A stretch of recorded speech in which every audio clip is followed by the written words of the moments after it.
বন্ধুসকল, নতুন এটি ভিডিঅ'লৈ সকলোকে স্বাগতম জনালোঁ। থাম্বনেইলটো দেখি আপোনালোকে গম পাইছে যে আজি ক'ত গৈ আছোঁ।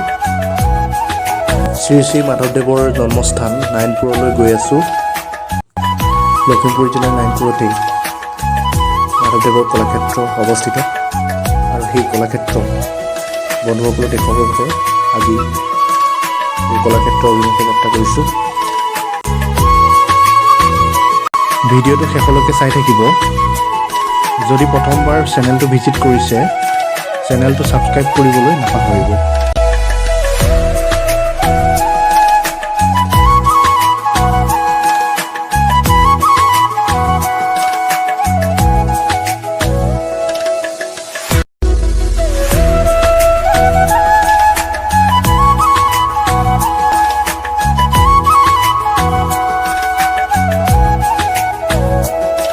বন্ধুসকল, আমি নাৰায়ণপুৰ পাৰ হৈ শ্ৰী শ্ৰী মাধৱদেৱ কলাক্ষেত্ৰ আহি উপস্থিত হ'লোহি।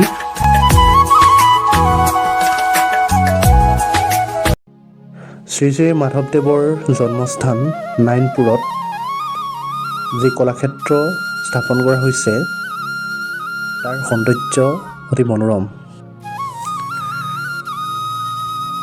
কলাক্ষেত্ৰখনৰ ভিতৰলৈ সোমাই যোৱাৰ লগে লগে শাৰী শাৰীকৈ থকা নানাৰঙী ফুলবোৰে কলাক্ষেত্ৰখনলৈ হাত বাউলি মাতে।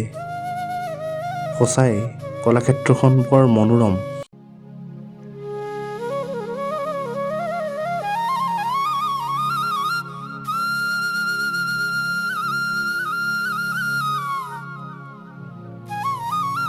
কলাক্ষেত্ৰখনত শিশুসকলৰ বাবে এখন শিশু উদ্যানো আছে।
সংগ্ৰহালয়টোত মাধৱদেৱৰ বহু পুৰণা সামগ্ৰী আৰু সংগৃহীত বিভিন্ন পৌৰাণিক সমল দেখা পালোঁ।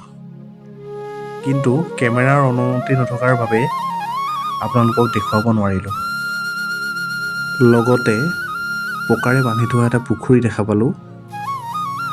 পৌৰাণিক ব্ৰজাৱলী ভাষাত লিখিত লিপিসমূহ সংগ্ৰহালয়ত সংৰক্ষণ কৰা দেখিবলৈ পালোঁ।